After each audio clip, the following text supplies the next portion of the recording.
दीक्षाभूमीवरती parking ज्यावेळेस होणार असं जाहीर झालं तिथपासून लोकांनी विरोध करायला सुरुवात केली.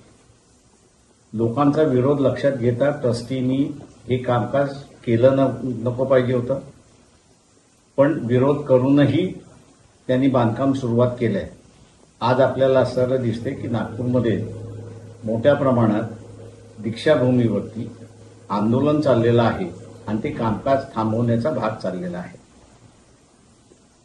ट्रस्टीजना विचारलं पाहिजे की तुम्ही लोकांच्या भावनेशी का खेळताय.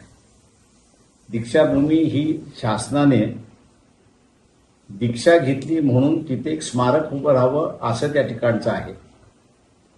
विजयादशमीला लाखो लोक येतात याच्याबद्दल दुमत नाही, पण त्यांनी कधीही आम्हाला पार्किंगला जागा मिळत नाही अशी तक्रार केलेली नाही.